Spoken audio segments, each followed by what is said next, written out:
அதுபோல் எந்த வயதில் திருமணம் ஆகும், வரக்கூடிய அந்த வரனுடைய முழு விவரத்தையும் தெரிஞ்சுக்கலாம்.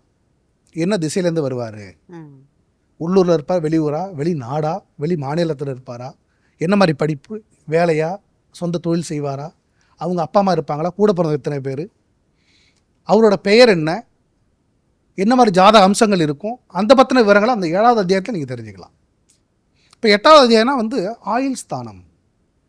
ஒரு மனிதன் எந்த வயது வரைக்கும் பிறப்புனா பொதுவாக ஒரு 120 பொதுவாக ஒரு ஆயுள் அப்படின்னு சொல்லுவாங்க. இன்றைக்கி காலகட்டத்தில் பார்த்தீங்கன்னா 70 வயது தாண்டது பெரிய விஷயம்.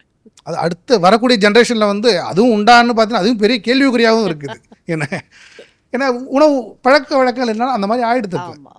அதனால் என்ன, எந்த வயது வரைக்கும் அவங்களோட ஆயுள் இருக்குது, இந்த ஆயுள் இந்த இடைப்பட்ட வாழ்க்கையில் ஏதாவது வாழ்க்கையில் உடல் வியாதிகள் வருமா, விபத்து ஏதாவது ஏற்படுமா, துர்மரணங்கள் ஏற்படுமா, எந்த வழியில் ஏற்படும் அப்படிங்கிற ஒரு விஷயம் தெரிஞ்சுக்கலாம். இது பயமுறுத்ததான விஷயம் கிடையாது, ஆனால் சொல்ல விஷயங்கள் சொல்லி தான் ஆகணும். கண்டிப்பாக தெரிஞ்சுக்கிட்டா அது கொஞ்சம் நம்ம ப்ரிகாஷனாக முன்கூட்டியே இருக்கலாம். அதுதான், இது பயமுறுத்த விஷயம் கிடையாது. எல்லாரும் அவங்களோட வாழ்க்கை நல்லது கட்டு தெரிஞ்சு அந்த வகையில் கொஞ்சம் ஜாக்கிரதையாக இருக்கிறதுக்கான ஒரு வழிமுறைகள், அவ்வளோதான். அது 9வது அத்தியாயம் தகப்பான சம்மந்தப்பட்டது. அப்பாவோட ஆயுள் எந்த வயது வரைக்கும் இருக்குது, அப்பாவோட சொத்து கிடைக்குமா, பூர்வீக சொத்துக்கள் வருமா, அப்பா வழியில் அப்பாவுக்கு நீங்கள் சேவை செய்ய வாய்ப்பு இருக்கா, அது எந்தெந்த வயதில் லாபம் கிடைக்கும், யோகங்கள் கிடைக்கும், பெரிய வாய்ப்புகள்லாம் எப்போ தேடி வரும் அப்படிங்கிறது அந்த 9வது அத்தியாயத்தை நீங்கள் தெரிஞ்சுக்கலாம். இப்போ 10வது அத்தியாயம் பார்த்தீங்கன்னா தொழில், எந்த வேலை பார்ப்பீங்களா, வாழ்க்கை ஃபுல்லாக வேலையும் பார்க்கணுமா, இடையில தொழில் செய்வோமா, என்ன மாதிரி துறையில் போவோம். ஏன்னா நம்ம படிச்சிருப்போம், ஆனால் தொழில் வேற ஒன்று செய்வாங்க.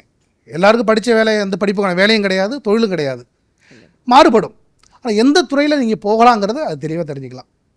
வேலை தான் பார்க்கணுமா, வேலையே பார்த்துருவோம், உள்நாட்டிலே வெளிநாட்டிலையா, என்ன மாதிரி துறை போவோம், இல்லை தொழில் செய்தால் என்ன மாதிரி தொழில் செய்யலாம், அது எப்போ லாபங்கள் கிடைக்கும், எந்தெந்த வயதில் அதுக்கான நமக்கான அந்த உழைப்புக்கான நல்ல ஊதியங்கள் எப்போ கிடைக்கும் அப்படிங்கிற விஷயத்தை நம்ம தெரிஞ்சுக்கலாம் அதில் இந்த 10வது அத்தியாயத்தில்.